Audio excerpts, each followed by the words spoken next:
Howdy hi folks, this is Joshua Mahoney or Iskader TN on social media, making this video to go over the lures that I used most heavily this year,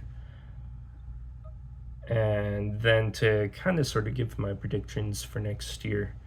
These will be in no particular order as far as productivity, and a couple of these lures were thrown in just because they were fun.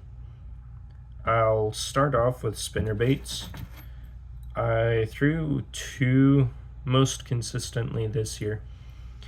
The Gancraft Overkill's Mini is one I threw very heavily, just mostly due to the design of the wire, the fact that it has a welded loop, if it will pick up.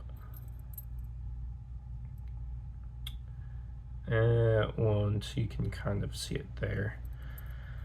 And the linked blade design, I thought it was unique, gave it a shot, and it proved rather productive, both for smallmouth, but also rock bass and muskie. Another one I threw this year was a full-sized spinnerbait from River to Sea. I believe they call it their Bling. It's a half-ounce spinnerbait.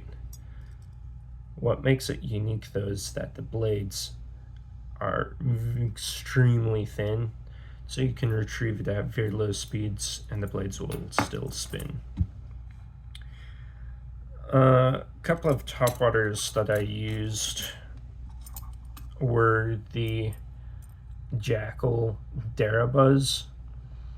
It's a small 1/4 ounce buzzbait. Due to the blade design, though, you can retrieve it extremely slow, and it produced quite nicely for me. It has very good paint jobs. Comes with some painted blades depending on the color you get. I liked it a lot. The other buzzbait that I used this year was the Teckle Max Squeaker. It's a different design as far as buzzbaits go. You've got the brass knocker on the head of the buzzbait, and instead of having the wire bent in the rear with a rivet back there, you have a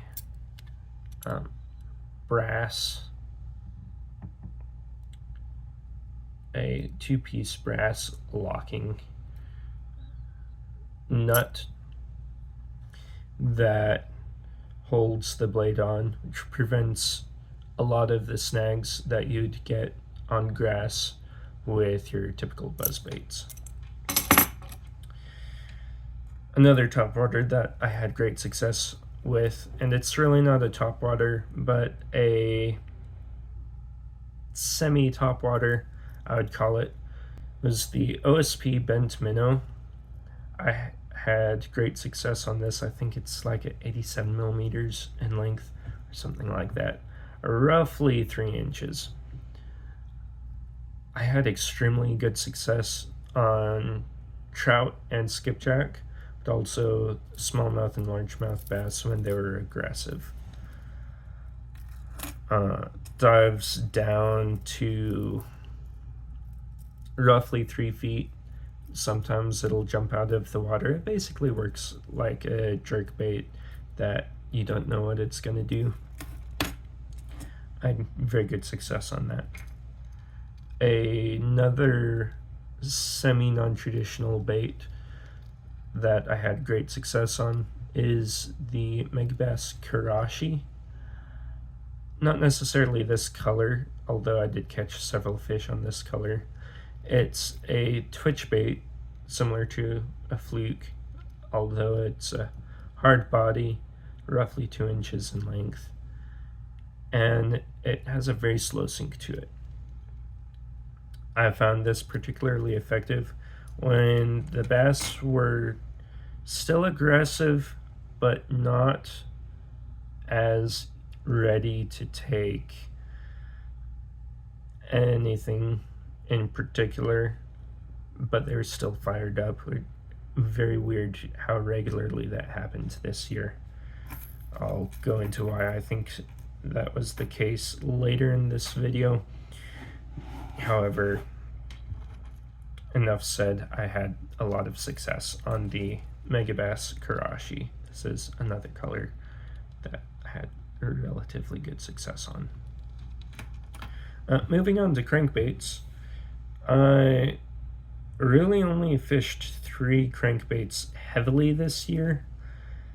2 of them were the Megabass Bait Finesse SRX, specifically in this, I believe it's called Green Pumpkin Craw or something like that, or Green Phantom Craw.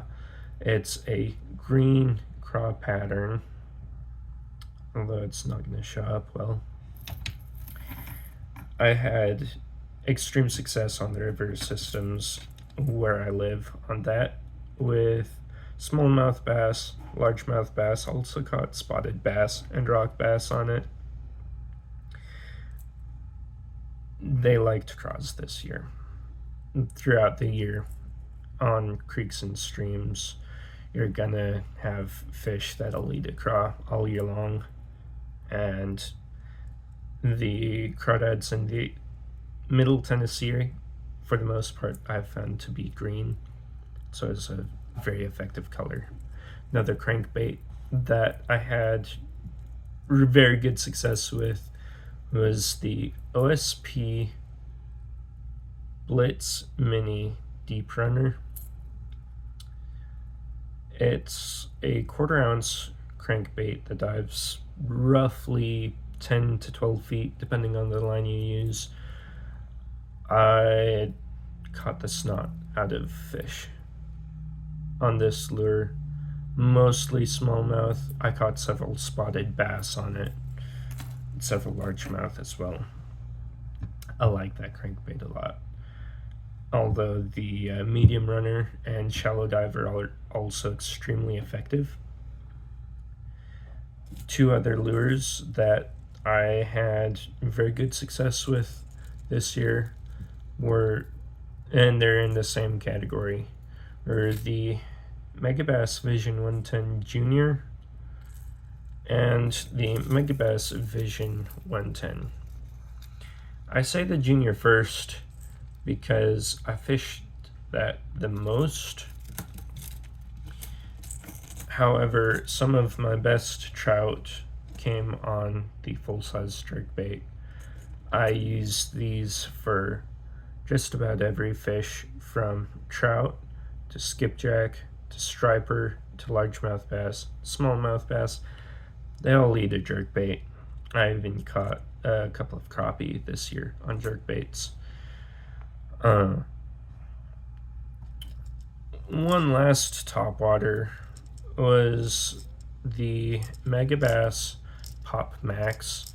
I had friends catching them on other poppers as well. I particularly like the Pop Max because it pops extremely well. It also walks extremely well. It is extremely easy to walk, and so it was very versatile for me. I would pop it halfway through a retrieve, but if I came up on a brush pile or a stump, I could walk it right next to it, and I generated several strikes doing that. One large bait, or larger bait, that I used some this year, but to great success, was the Jackal Gantarelle Junior. I caught several large bass on this bait. I caught a muskie on this bait. Could have caught more if I fished it more, in all likelihood. It's a very small bait. It doesn't require any specialized gear to throw it, although that does make it easier to throw. It is a lot of fun. Now, as far as colors go for this year, for my crankbaits, I noticed that either natural colors or this gold that I showed earlier worked extremely well. Another color that worked extremely well for my crankbaits was chartreuse and blue. The fish here in Tennessee don't see too much chartreuse and blue, especially in the size that the Blitz minis come in, and it proved extremely effective. As far as my jerkbaits go, I stuck with more natural, flashy but natural bait fish patterns, although my favorite 110 color is this one right here. It's some derivative on the Fire Tiger. I forget what the exact name is, but I caught several large brown trout on that color. I also caught a very nice striper on that color. And then as far as spinnerbaits go, I really bounced between natural and the bright red and black Gancraft. I don't have any particular rhyme or reason behind it. That's just what I found effective, and that's what I stuck with. As far as topwaters go, they were a little more tricky this year than they usually are, largely due to the cicada hatch that we had. We had a very heavy cicada hatch, and all of the fish keyed in pretty heavily on it. So what I would typically throw as far as topwater colors was not anywhere near as successful as it usually would have been. I usually throw bone exclusively, and I usually throw the Whopper Plopper 75 very heavily all through the summer. However, this year, due to the cicada hatch, it just didn't happen.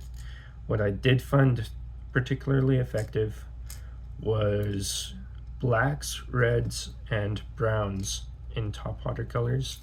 This is a green, however, on the bottom. It has a nice orange patch, and I think the bass keyed in very heavily on that. I don't know why. Hopefully next year will be more back to normal. I'll be throwing the Whopper Plopper more next year. I'll still be throwing the poppers, but I'll likely be throwing Whopper Ploppers and buzzbaits much more next year. I like them better because they're more reactive.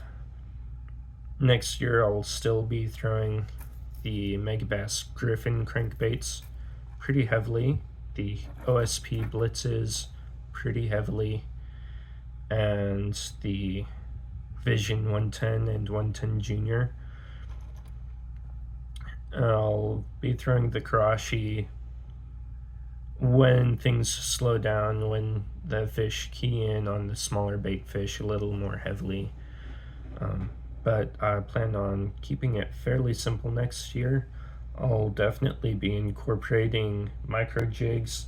I used them fairly heavily this year, but tried to avoid them when at all possible. This is the Kitech Monospin jig. It's got a torn up Kitech spider on the back of it.